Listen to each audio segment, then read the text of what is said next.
नमस्कार दोस्तों। आज के सेशन में कोशिश करते हैं एक बड़ी सी प्रॉब्लम को सॉल्व करने की कोशिश की जाए। ठीक है, एसएससी सीएचएसएल 2024 का नोटिफिकेशन आ चुका है। एग्जाम डेट हमें पता है कि 1 जुलाई से आप सभी का एग्जाम होने वाला है। लगभग 80 दिन की विंडो है हमारे पास में, और इस 80 दिन की विंडो में हम लोग जी जान झोंक देंगे तैयारी करने में और बेहतर से बेहतर परफॉर्मेंस एग्जाम में दे करके आएंगे। लेकिन वहां तक पहुंचने से पहले एक स्टेप आप सभी को और लेना पड़ता है, वो होता है फॉर्म का भरना, है ना। अब नो डाउट ज्यादातर बच्चे अपना फॉर्म सही तरीके से भर लेते हैं, या तो वो खुद भर लेते हैं या फिर साइबर कैफे वाले भैया से जाके भरवा लेते हैं। लेकिन कुछ लोग क्या करते हैं कि भाई वहां पर जब फॉर्म फिलअप कर रहे होते हैं तो आपने ये भी देखा होगा कि उनके फॉर्म भरने में किसी ना किसी एक छोटी सी गलती की वजह से उनका फॉर्म रिजेक्ट हो जाता है और वो इस पूरी एग्जाम प्रोसेस से बाहर हो जाते हैं। तो अब ऐसा किसी भी बच्चे के साथ ना हो। ऑब्वियसली यार देखो, जब आप इतनी मेहनत करके पढ़ाई कर रहे होते हो, तैयारी कर रहे होते हो, उस एग्जाम से कुछ थोड़ी सी एक्सपेक्टेशंस लगी होती और पता लगता है आपको कि सिर्फ फॉर्म सही ना होने की वजह से आप बाहर हो चुके हो उस पूरी रेस से, तो काफ़ी ज़्यादा बुरा भी लगता है ना। और इस प्रॉब्लम से रिलेटेड कई बच्चों के मैसेजेस भी अपने हेल्पलाइन नंबर पे आ रहे थे, बोले सर किसी को ओटीआर में प्रॉब्लम आ रही थी। नो डाउट भले ही वो इजी प्रोसेस है, बट हमें आता है ना, तो इसलिए हमें लगता है कि यार ओटीआर तो बड़ी इजी प्रोसेस है। बट जिसको नहीं आता ना, एक बार उससे पूछ के देखो, वो समझाएगा ना कि कितनी डिफिकल्ट प्रोसेस है। उसके बाद में वो लाइव फोटो जो क्लिक करना होता है, वो एक बड़ा हडल बना हुआ है। आप लोगों ने भी शायद ऐसी कोई प्रॉब्लम फेस करी होगी। तो ऐसा फॉर्म भरने में जितनी भी प्रॉब्लम्स हो सकती है, उन सभी को एक एक करके आइडेंटिफाई करने से ज़्यादा बेहतर है, मुझे लगता है कि मैं एक फॉर्म ही क्यों ना लाइव आप सभी के सामने फिल कर दूं। जैसे सपोज करो कि आप अपना फॉर्म भरने वाले हो, आपने साइड में मेरी वीडियो चला ली, वहां पर जो जो एक्टिविटी मैं कर रहा हूं आप डिट्टो अपने फॉर्म में करते जाएंगे और बस कंप्लीट हो जाएगा फॉर्म। उस तरीके से अगर आप फॉर्म भर रहे होगे तो आपको कहीं भी कोई भी फॉर्म भरने में कोई प्रॉब्लम नहीं आएगी। तो पूरा का पूरा सीएचएसएल का एक फॉर्म हम लोग यहां पर भर लेंगे। स्टार्टिंग हम लोग बिल्कुल जीरो से ओटीआर से स्टार्ट करेंगे, ओटीआर से लेकर के लास्ट फाइनल फॉर्म सबमिट करके आएंगे। और वो जब पूरा प्रोसेस आप एक बार देख चुके होगे और जब अपना फॉर्म भर रहे होगे और साइड में वो वीडियो चल रही होगी, तो मेरे भाई फिर मुझे लगता नहीं कि कोई गलती का स्कोप होगा और किसी का भी फॉर्म फिर रिजेक्ट हो पाए।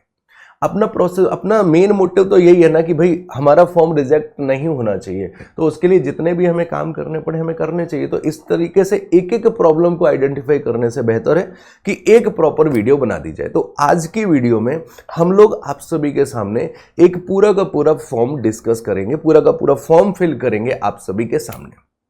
ठीक है, तो जो भी आप फॉर्म भर रहे हो तो बस बिल्कुल सेम इसी पैटर्न से चलना। तो बिल्कुल जीरो से शुरू करेंगे। अब मैं जरा आपको अपने कंप्यूटर की स्क्रीन दिखाऊंगा, आप बस उस स्क्रीन को फॉलो करते जाएंगे। राइट, तो यहां से आपका कार्यक्रम शुरू होगा। जैसे ही आप गूगल पे जाएंगे, सबसे पहले आप गूगल पे जाएंगे, एसएससी की जो ऑफिशियल नई वाली वेबसाइट है ssc.gov.in, तो वो कुछ इस तरीके से आप यहां पर सर्च कर लेंगे। सर्च करने के बाद होम पेज खुलेगा। होम पेज पर जैसे ही अंदर जाते हैं तो ये आपके पास विंडो ओपन हो जाती है। जब आप इस विंडो में पहुंचते हैं ना मेरे भाई, तो यहां पर आपके पास एक बटन रहता है लॉगिन और रजिस्टर। चाहे आपने ओटीआर कर रखा हो, वन टाइम रजिस्ट्रेशन कर रखा हो या नहीं भी कर रखा है, आपको यहां पर तो जाना ही पड़ेगा। राइट, अगर कर रखा है तो रजिस्टर करने के लिए जाना पड़ेगा, लॉगिन करने के लिए जाना पड़ेगा। नहीं कर रखा है तो रजिस्टर करने के लिए जाना पड़ेगा। तो सबसे पहले हम यहां जाएंगे। अब अगर आपने ओटीआर कर रखा है, वन टाइम रजिस्ट्रेशन कर रखा है, तो आप अपना यहां पर यूजर नेम फिल करते हैं, रजिस्ट्रेशन नंबर, जो भी आपने अपना पासवर्ड क्रिएट किया वो डालेंगे, कैप्चा डालेंगे, कंप्लीट हो जाएगा। लेकिन चूंकि हम लोग बिल्कुल जीरो से करेंगे, अब जो यहाँ पर भैया बैठे वो ऑलरेडी ओटीआर कर चुके हैं जस्ट बिकॉज ऑफ फेज 12, है ना।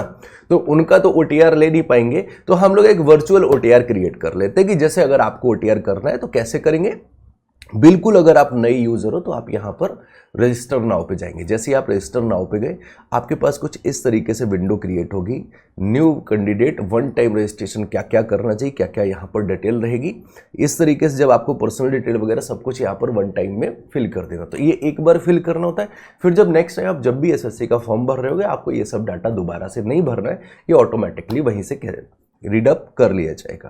तो यहां से हम कंटिन्यू कर देंगे। जब हम कंटिन्यू करते हैं, हमारे पास कुछ इस तरीके से विंडो खुलती है। तो अब इस विंडो में हमें अपनी जो भी पर्सनल इंफॉर्मेशन है वो सारी की सारी यहां पर फिलअप कर देनी रहेगी। ठीक है। तो हम यहाँ पर अपनी इंफॉर्मेशन डाल रहे होंगे, जब आप कर रहे होगे तो आप अपनी इंफॉर्मेशन डालिएगा। जैसे इन्होंने बोला do you have Aadhaar card, तो ऑब्वियसली आज की डेट में इंडिया में ऐसा कौन है जो आधार कार्ड नहीं रख रहा है? एक 2 साल का बच्चा भी होता है, उसके पास भी उसका आधार कार्ड है, तो ऑब्वियसली आधार कार्ड तो अपना फिलअप करेंगे आप। तो यहाँ पर आप करेंगे यस मार्क करेंगे। यस मार्क करने के बाद यहाँ पर आप अपना आधार नंबर डाल देंगे, जो भी आपका आधार नंबर है। लाइक जैसे मैंने ये यहाँ पर मैं अपना आधार नंबर डाल दे रहा हूँ, ठीक है। चलो इस तरीके से हमने आधार नंबर डाल दिया। फिर यहां पर आधार नंबर को वेरीफाई भी करना पड़ेगा, मतलब वही आधार नंबर फिर से डालना पड़ेगा जो भी आपका आधार नंबर है, जिससे कि गलती ना हो, ठीक है। तो इस तरीके से हमने अपना आधार नंबर डाल दिया। ऑटोमेटिकली वेरीफाई नहीं हो रहा है अभी, जस्ट वो ऐसा नहीं होता है ना, जैसे हम लोग जब बैंक में पैसा जमा करने जाते हैं तो कहीं आप अकाउंट नंबर गलत ना डाल जाओ, तो 2 बार अकाउंट नंबर डलवाते हैं ना, कि कहीं किसी और अकाउंट में पैसा ना पहुंच जाए। तो बस वैसे यहाँ पर 2 बार डलवा रहे। फिर उसके बाद में जब आपने एक बार आधार कार्ड डाल दिया तो ठीक है। इन केस सपोज करो किसी के पास आधार कार्ड नहीं है, तो उनके लिए फिर यहाँ पर दूसरा इंफॉर्मेशन, दूसरा पॉइंट दे रखा है। अगर आधार कार्ड नहीं तो जैसे आप नो करोगे तो फिर आपके पास ये वाली बटन ओपन हो जाएंगी कि कौन सा आपके पास आईडी कार्ड है जिसके बेस पे आप अपना फॉर्म भरना चाह रहे हो। ये कर लिया। इसके बाद तीसरा ऑप्शन आता है कैंडिडेट्स नेम। अब यहां पर आप अपना वो नाम भरोगे जो आपके मैट्रिकुलेशन सर्टिफिकेट कक्षा 10 की मार्कशीट में लिखा हुआ है ना, क्योंकि जो भी आपकी डेट ऑफ बर्थ और नेम वगैरह होते हैं ना, वो उसी मार्कशीट से पिक किए जाते हैं। तो यहां पर आप अपना वो कक्षा 10 का डिटेल अपना पूरा फिल कर दोगे, जो भी आपका नाम लिखा हुआ है उस फॉर्मेट में यहाँ पर नाम डाल दोगे और फिर बोला वेरीफाई कीजिएगा, तो फिर से वही नाम आपको यहाँ पर फिलअप कर देना है। आपने अपना नाम डाल दिया। फिर आपसे पूछें क्या कभी आपने अपना नेम चेंज कराया है, तो कक्षा 10 के पहले की कहानी कुछ भी रही हो उससे फर्क नहीं पड़ता है। कक्षा 10 के बाद अगर कभी भी आपने अपना नेम चेंज कराया है ना, ये लड़कों के केस में कम होता है, बट जो मैरिड गर्ल्स होती हैं उनके केस में रहता है कि भैया उनका नाम शादी से पहले कुछ और होता है, बाद में वो मियाँ जी का सरनेम वगैरह ऐड कर लेते हैं ना, वो सब चीज़ें। तो अगर ऐसा कुछ भी अगर नेम चेंज कराया तो यस कर देंगे, अदरवाइज नो सही है, ठीक है। तो इस तरीके से ये सारी चीजें रही। अब इसके बाद में फिर आ जाते हैं जेंडर। तो ऑब्वियसली मैं तो मेल ही लिखूंगा, आप अपने हिसाब से अपना जेंडर लिखना, ठीक है। कहीं ऐसा नहीं कि और कुछ जेंडर लिख के आ जाओ, ठीक है। तो जेंडर अपना डाल दिया, मेल हो गया। अब डेट ऑफ बर्थ की जब बात आती है तो देखो डेट ऑफ बर्थ में यहां पर टाइप करने की बजाय देखो लास्ट में यहां पर एक कैलेंडर बना हुआ है, यहां से आपको अपनी डेट ऑफ बर्थ पिक करनी है। तो जब आप कैलेंडर पे क्लिक करेंगे तो यहां पर इस तरीके से कैलेंडर ओपन हो जाएगा। इधर क्लिक करेंगे, पहले ईयर सेलेक्ट करेंगे कि किस ईयर में आपका जो जन्म है वो हुआ है, ठीक है। तो सपोज कर लेते हैं आपने अपना यहां पर डेट ऑफ ईयर सेलेक्ट किया, फिर किस महीने में आपका जन्म हुआ है, किस डेट में हुआ है, जैसे ही आप फिल करोगे आपकी यहाँ पर ऑटोमेटिकली डेट ऑफ बर्थ लिख के आ जाएगी। सेलेक्ट कहाँ से करना है? कैलेंडर से। फिर से एक बार वेरीफाई करने के लिए भी बोलेगा तो फिर से सेम प्रोसेस। सबसे पहला काम ईयर सेलेक्ट कर लेंगे, हमने ईयर सेलेक्ट कर लिया, फिर मंथ सेलेक्ट कर लिया एंड आफ्टर डेट सेलेक्ट कर ली। ये इतना कंप्लीट हो गया। फिर उसके बाद फादर्स नेम, फादर्स नेम कौन सा रहने वाला है? फिर से वही मैट्रिकुलेशन सर्टिफिकेट, इसके अलावा और कुछ नहीं देखना है। यहाँ पर अगेन फिर से फादर्स नेम डाल देंगे, ठीक है। चलिए भाई ये हो गया हमारा। इसके बाद में मदर्स नेम मैट्रिकुलेशन सर्टिफिकेट से ही पिक करना है। देखो जो भी डाटा आप यूज करने वाले हो ना, ये ध्यान रख लीजिएगा कि आप मैट्रिकुलेशन सर्टिफिकेट को ही बेस मानेंगे, है ना, कुछ और नहीं करना है, राइट। कक्षा 10 तो सभी ने पास कर ही रखी होगी ना, तभी आप CHSL का फॉर्म भर रहे हो, अदरवाइज तो भरते ही नहीं। तो वहीं से आपको डाटा पिक करना है, ठीक है। इसके बाद में आपसे पूछेंगे मैट्रिकुलेशन सर्टिफिकेट जो है आपका वो किस बोर्ड से आपने कक्षा 10 की है। अब किस बोर्ड से कक्षा 10 की है उसके बारे में यहाँ पर देखो, बोर्ड को मेरे भाई बड़ी मतलब सावधानी से चूज करना, ठीक है। जैसे यूपी बोर्ड है अगर आपका, तो आप देखिएगा वहाँ पर यूपी बोर्ड, जैसे मैं यूपी बोर्ड से हूँ तो मैं यहाँ पर ये देखो board of high school and intermediate education Uttar Pradesh, तो मैं इसे सेलेक्ट करने वाला हूँ। कुछ CBSE से होते हैं तो central board of secondary education. तो जो भी आपका पर्टिकुलर बोर्ड है आप उसी बोर्ड को सेलेक्ट करेंगे, ठीक है। बोर्ड सेलेक्ट कर लिया, वो फिर से वेरीफाई कराएंगे कि भैया एक बार फिर से बताओ हमें, है ना, मन नहीं भर रहा है मेरा। इसके बाद में फिर आप अपना रोल नंबर डालेंगे कक्षा 10 का जो भी आपका है, ठीक है।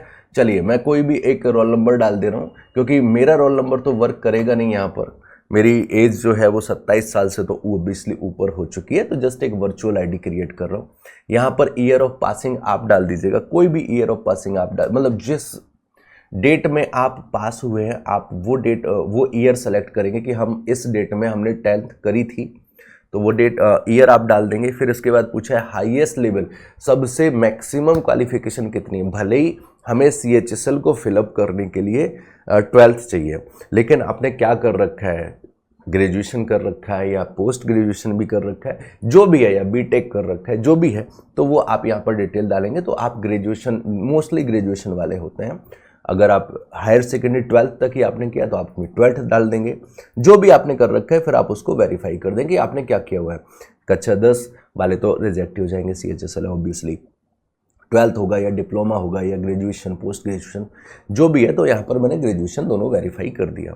अब उसके बाद में यहाँ पर इन दो ऑप्शंस का थोड़ा सा महत्व ज़्यादा है, क्योंकि ये दोनों ऑप्शन बड़े समझ के करना।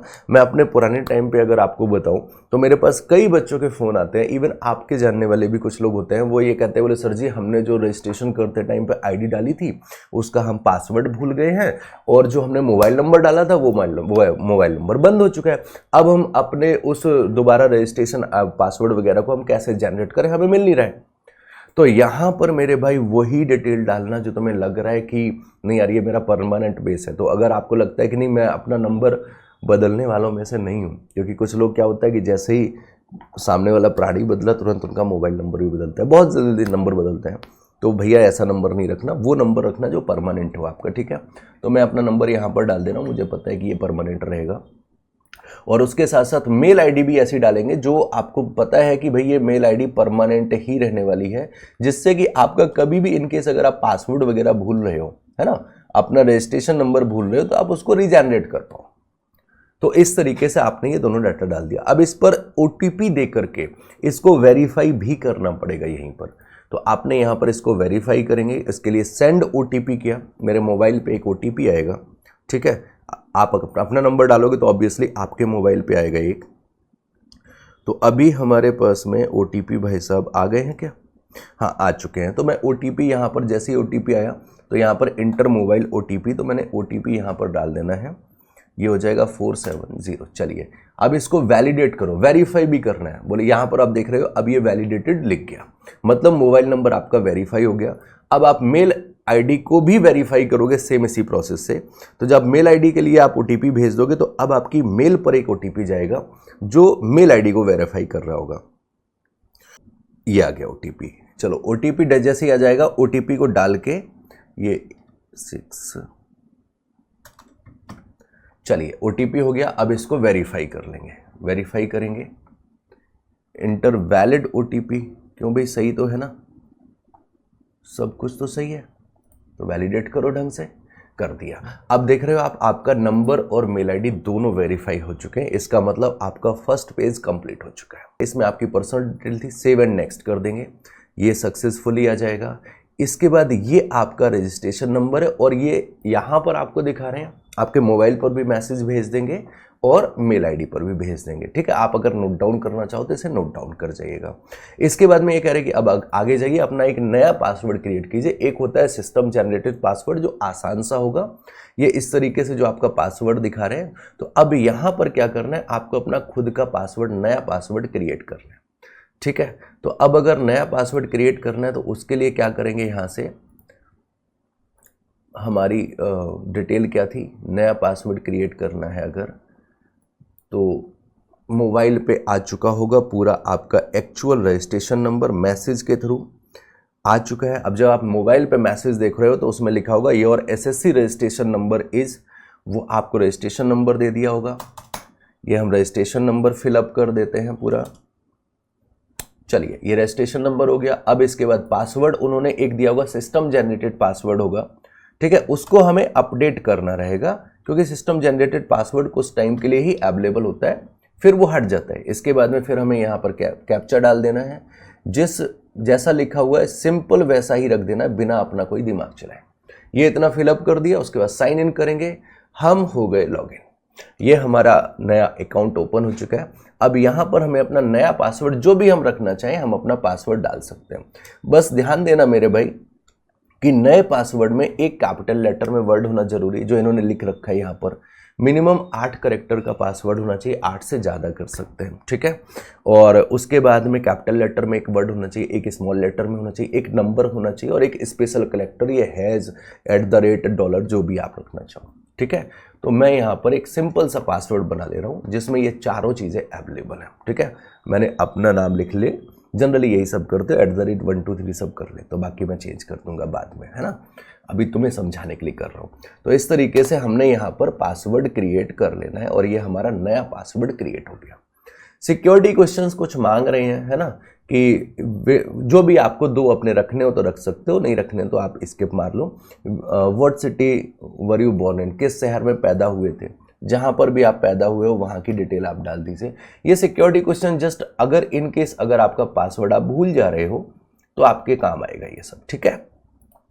चलिए, मेरी फेवरेट मूवी कौन सी है वो मैं अभी आपको नहीं बता सकता, चलिए, बट हमने डाल दिया कुछ भी।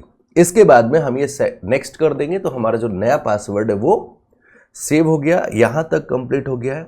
अपडेट पासवर्ड कर देंगे अपने सिस्टम पे, ये कंप्लीट हो चुका है। उसके बाद में लॉगिन पर जाएंगे, एडिशनल डाटा जो भी है वो हमें यहाँ पर फिलअप करना है। चलिए, ECYQ। अब इसके बाद में हम लॉगिन कर लेते हैं अपनी आईडी पर। अब यहाँ पर हमें अपने बारे में और डाटा ऐड करना है। ये डाटा ऐड करेंगे तो ये कितना हो जाएगा, हम अपनी कैटेगरी डाल देंगे, जिस भी कैटेगरी से आप बिलोंग करते हो, UR से करते हो UR से कर जाएंगे, ठीक है। और जो भी आपकी कैटेगरी, फिर उसके बाद nationality citizen of India mostly ये हो गया। फिर उसके बाद विजुअल आइडेंटिफिकेशन मार्क्स, तो मैं अपना मार्क्स डाल दे रहा हूँ, जो भी आपकी बॉडी में मार्क लगा, कट मार्क ऑन चीक, है ना, मेरे गाल पे हल्का सा कट का मार्क है तो वो मैंने डाल दिया। Are you person with benchmark disability, क्या आप विकलांग वगैरह हैं, अगर हैं तो यस करेंगे और फिर उसकी डिसेबिलिटी का टाइप डालेंगे, किस टाइप की डिसेबिलिटी है, OH है, VH है, HH है, और अपना जो भी डिसेबिलिटी सर्टिफिकेट नंबर है वो आप फिलअप कर देंगे। चूँकि मैं डिसेबल नहीं हूँ तो मैं यहाँ पर नो लिख दे रहा हूँ। फिर इसके बाद में आप यहाँ पर अपना एड्रेस डाल देंगे, जो भी आपका एड्रेस है आप वो एड्रेस डाल देंगे। एक यहाँ पर परमानेंट एड्रेस मांगा जाता है, राइट, और एक यहाँ पर प्रेजेंट एड्रेस मांगा जाता है। तो मैं अभी यहाँ पर दोनों ही डाल दे रहा हूँ। चलिए, स्टेट की अगर बात करें तो स्टेट हमारा दिल्ली हो गया, डिस्ट्रिक्ट हमारा साउथ दिल्ली हो जाएगा, और पिन कोड ये हो गया, ठीक है। इसके बाद में इन्होंने पूछा है is permanent address same as present address, same as permanent address. अगर आप यस कर दोगे तो वो ऑटोमेटिकली वही डाटा ले लेगा। अगर नहीं है आपका तो आप अपना यहाँ पर प्रेजेंट एड्रेस भी फिल कर सकते हो।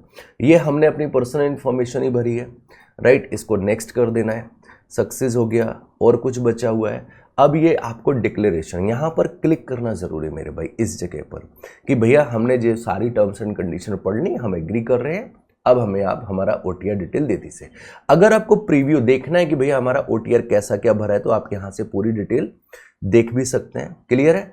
चलिए, तो ये हो गया। और अगर आपको प्रीव्यू नहीं देखना है तो आप सीधे, वैसे मैं तो ये कहूँगा कि प्रीव्यू देख लो, कोई अगर एरर होगी तो वो आप सही कर लोगे।